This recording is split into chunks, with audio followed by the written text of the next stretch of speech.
Chapter 2. Accept, Reject, or Counter. About 2 weeks later, I found myself sitting in that same lobby. There I was, sitting on that same pleated couch. There I was, sitting in the lobby, waiting for a follow-up interview with Bill.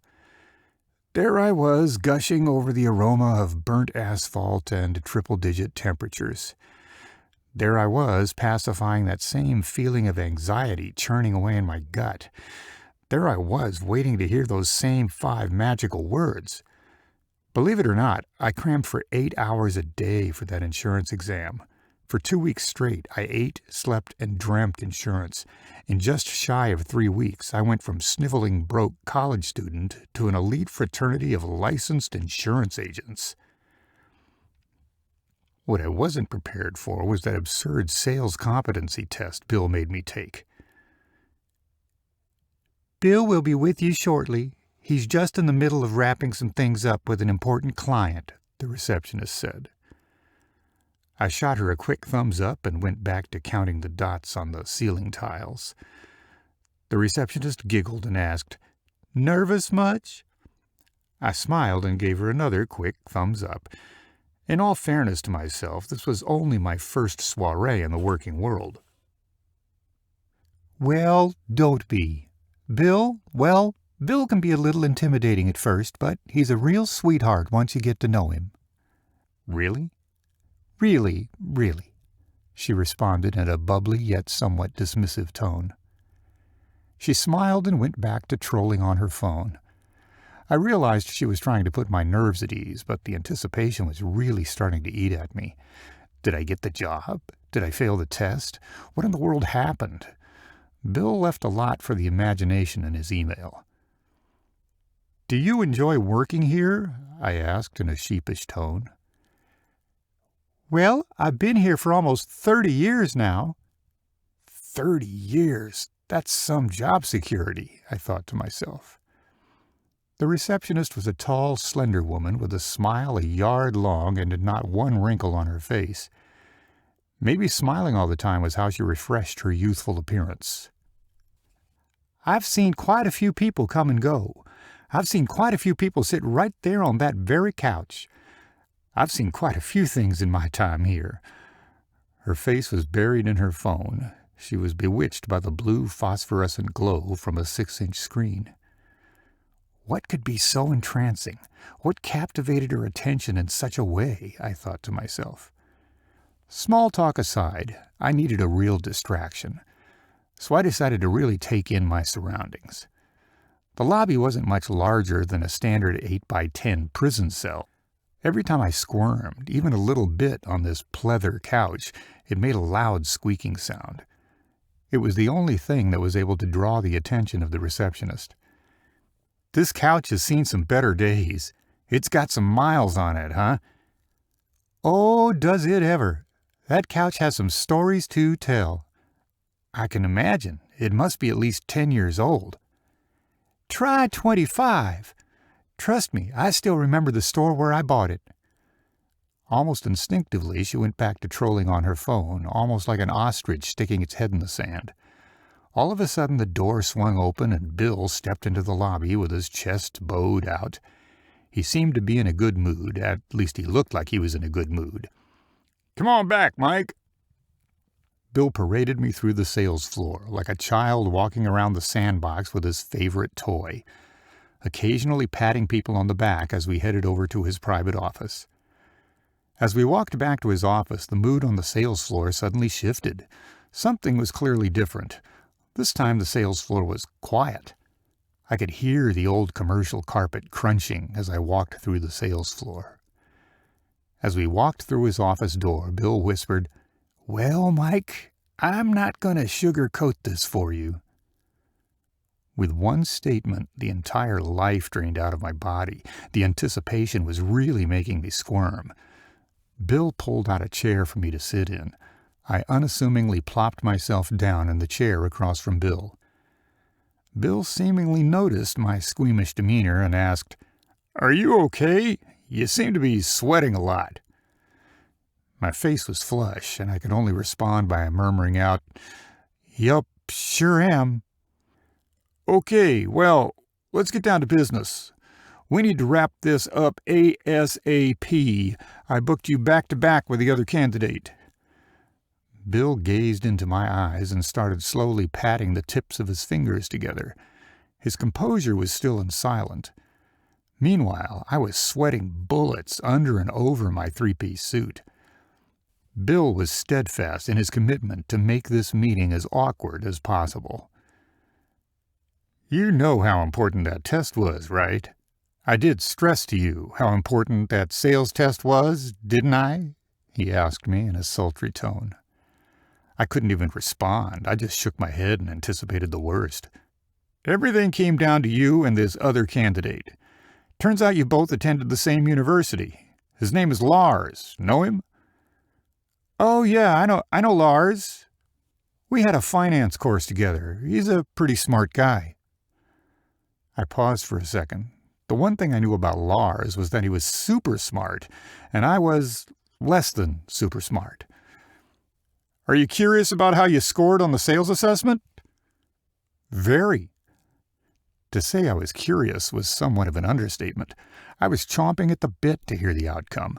I pinned all my hopes on that stupid test. You scored in the top 1% percentile. I did? You did. Trust me, I'm just as shocked as you are, Mike. So that means I get the job, right? The test, the licensing, those are all really just formalities. So that means I get the job, right? That's what I like about you, Mike Allen. You don't waste any time. You get right to the point. Now, let's not get ahead of ourselves quite just yet. Fair enough. Let's talk logistics. Bill took a protracted and slow sip of his coffee. You'd start off as a trainee. The trainee program is about 6 months long. The time of the program depends on your performance. It's kind of a pass-or-fail program. You have 6 months to sell at least 10 life insurance policies in a 30-day period. If you can do that, then you can cut it. Okay, assume I make it past the trainee program. Then what? Good question. When you make it past the trainee program, that's when the fun really begins. You have the chance to build up your cash flow. You'll effectively be working for me, but really, in reality, you're working for yourself. Technically, as a consultant, you make your own hours, all that matters is your quota. Okay, what happens if I don't make my quota? Bill picked up his coffee mug and swirled it around a bit. Don't let that happen, and you won't have to find out. Okay, well, what kind of salary are we talking about? Bill leaned forward in his chair with his forearms implanted on the armrests. I like that. Right to the point. When I built this business just 35 short years ago, I had to do so purely on commission and sweat. No salary, no benefits, no nothing. He took a second to adjust his wristwatch. Normally I wouldn't notice something so innocuous, but he had a giant gold wristwatch. What we like to do here is empower you to be your own boss. Think of this less like a job and more like a business opportunity. I didn't know Bill well enough to know if he was being truthful or pulling my leg. Bill didn't strike me as the egalitarian type, so I took him at his word. For whatever that was worth, I had no clue. Be my own boss. I like it, I thought to myself. Sounds good to me. Where do we go from here? It's all rather simple, actually. We start every trainee off with a generous base hourly wage plus a bonus and a commission. And after the trainee program, what happens then? The fixed part of your earnings, the minimum wage, becomes a draw. A draw? What's a draw? A draw is a guaranteed amount of money that I'll pay you each month. Think of it this way. I'll pay you $1,000 a month no matter what you sell. Whether you sell $1, $1,000, you'll make at least $1,000. The commissions that you earn you will keep once you exceed the $1,000 per month in sales. Simple enough?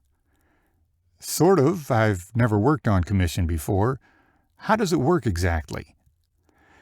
Every time I sell an insurance policy, I make around 100% in commission. That is to say, 100% of the first year premium goes into my pocket. So if I sell a $1,000 policy, then I'll make $1,000 in commission? Slow down there, Mikey. I said that when I sell a policy, I make 100% commission. When you sell a policy, I get a cut of that. For expenses, training costs, and overhead. Bill paused for a moment to assess my interest. He tilted his head to the side and raised his eyebrow. That way I protect my investment. My money, that is.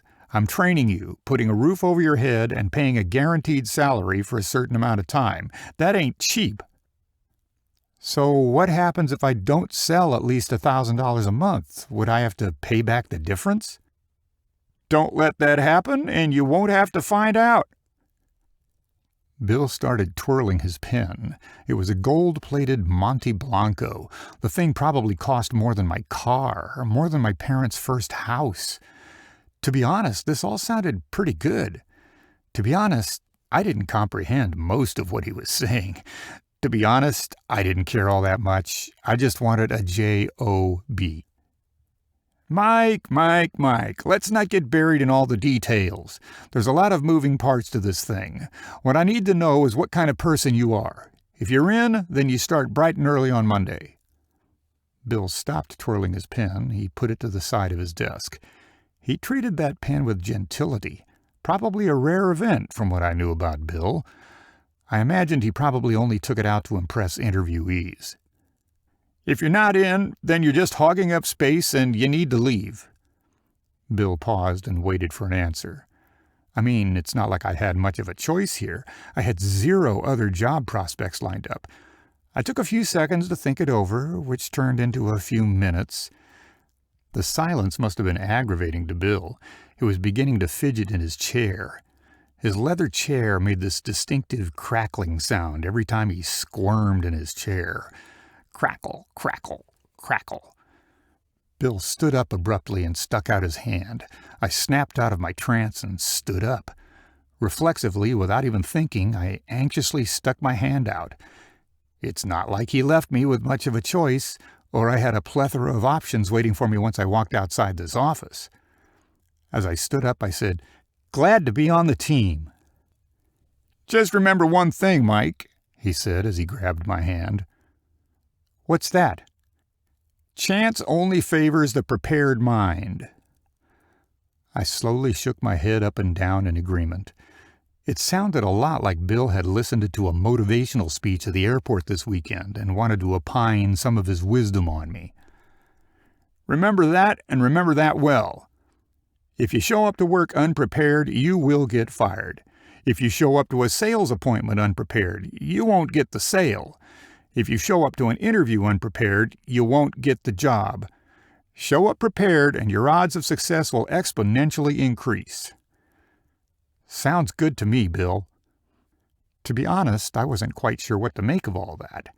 Was that some kind of weird veiled threat? Was it his attempt at humor?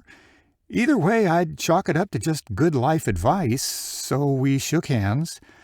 In retrospect, it was more like a boa constrictor latching on to his next meal.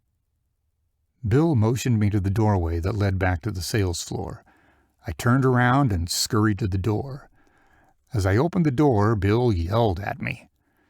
"Don't forget to introduce yourself to the team on the way out." It was one of those yells that was kind of a suggestion, but really it was more of a demand. I turned around and shot him a thumbs up. He somewhat dismissively waved me away. I began walking past row after row of empty desks, one after another. Each desk was a relic of the past, kind of like a time capsule. To put it nicely, the office was decorated in a more rustic decor. It was clear to me that some of the furniture was probably purchased during the Carter administration. Hey you!" someone shouted from the sales floor. I stopped dead in my tracks and began to slowly look around the room. One of my biggest pet peeves was being called "Hey you," but I was new here, so I didn't mind it. Standing directly behind me was Robert O'Day. Robert was towering over me, probably standing close to 7 feet tall. Do you mind?" I shrugged my shoulders a bit. I had no clue what he was talking about. "You're standing in front of my desk. Come on, kid, time is money on this job." I could tell he was kind of joking, but I acquiesced and moved out of his way. Robert swiftly jumped back into his seat, spun around in his chair, and grabbed the phone. He rested the phone on his right shoulder and started drumming on the desk with his hands. Robert looked up at me from his tattered and decrepit desk chair with a somewhat curious gaze.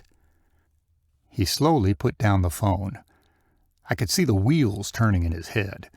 Or maybe he was just confused why I was still standing around like a lost kid at an amusement park. "Ah, you must be the new guy." Robert was thoroughly impressed with himself, almost as if he just found the missing piece of a jigsaw puzzle. "Mike Allen, nice to meet you." I always found the longest-lasting friendships started off with an awkward beginning. The best way to make a buck is to make a friend. "And you are?" I asked. "Robert is the name, and sales is my game." For some reason, I got the distinct feeling that Robert was a used car salesman. You know the kind of guy who smiled ear to ear with pearly white teeth. "Nice to meet you." Robert upsprung from his chair to greet me. He enthusiastically pointed over to one of the empty desks and asked, "See that, Mike?" "The desk? Yeah. What about it?" No, that's not just a desk. That is the elephant graveyard of life insurance brokers. That is the trainee program. That is where dreams go to die." "Ah, a lot of great salespeople have started right over there, and a lot of not-so-great salespeople failed right over there." Robert pointed with his thumb, kind of like he was gesturing to hitch a ride on the side of the road. "Everyone starts off right over there, but eventually you work your way closer to the exit. See, the most senior life brokers get to sit closest to the escape route." I could tell we would get along great. We both shared the same sense of dry humor. "Ah, makes sense to me." "I mean, at this point in the game, everything better makes sense to you, because you don't know nothing yet." "So, are you my manager, or—" Robert tilted his head to the left, and his expression turned to rage. "Don't ever call me a manager. I actually have to work for a living." I could tell that the abounding years as a crusty salesperson had thoroughly beaten the spirit out of Robert. To say the least, Robert was quite rough around the edges. Robert was an affable kind of person, but clearly he didn't pride himself in his appearance. He was wearing a tattered sports coat, blue jeans, and a polo shirt, none of which at all resembled a matching outfit. The only thing more distracting than his outfit was his mangy facial hair. To be honest, I didn't think much of Robert at the time. "On Monday, you'll be sitting right over there next to me. I'm your upline. I'll be your trainer. Assuming you make it past day one, I'll be your trainer for the remainder of your trainee program." "Sounds good to me." Robert grabbed the cup of coffee off of his desk and started to chug what was left in the mug. After he finished swallowing his lukewarm coffee, he asked, "By the way, Bill wanted me to ask you, did you have a chance to wrap up your old job?" "Wrap up? I don't follow." "What's the deal with that? You going to quit or what?" "I'll probably put my notice in over the weekend." The truth is that I hadn't given it a second thought, or even a first thought for that matter. "I mean, aren't you millennial types all about that hashtag side hustle?" "Respectfully, if I'm going to do this right, I should really just only focus on this and only this." Robert didn't know this, but I tended to get distracted pretty easily. The last thing I wanted to juggle was managing 2 work schedules. "You sure? Aren't you millennial types all about that side hustle?" "Yeah, I'm sure." I felt this awkward pause in the conversation. Neither one of us was fully committed to making eye contact. So I decided to change the subject. "What should I bring on Monday?" "Just show up and I'll take care of the rest." "Great. I'll see you next week." I stuck my hand out for Robert to shake. We shook hands and he waddled back to his desk. I stood around for a second, taking in my surroundings one last time. Robert made a loud coughing sound and cleared his throat. "Kid, do I look like a GPS?" GPS? Clearly, you're looking for directions. Well, the exit is right over there. You're taking up space. Get on out of here. I guess that was my cue to exit. I hightailed it towards the main exit. This was the next big step in my life. This was my chance to prove myself. This was my big break into the world of finance. Maybe it wasn't high finance. Maybe it wasn't glamorous. Maybe it wasn't a hedge fund. Maybe it wasn't an investment firm. Maybe, just maybe, it was my chance to see what I was really made of.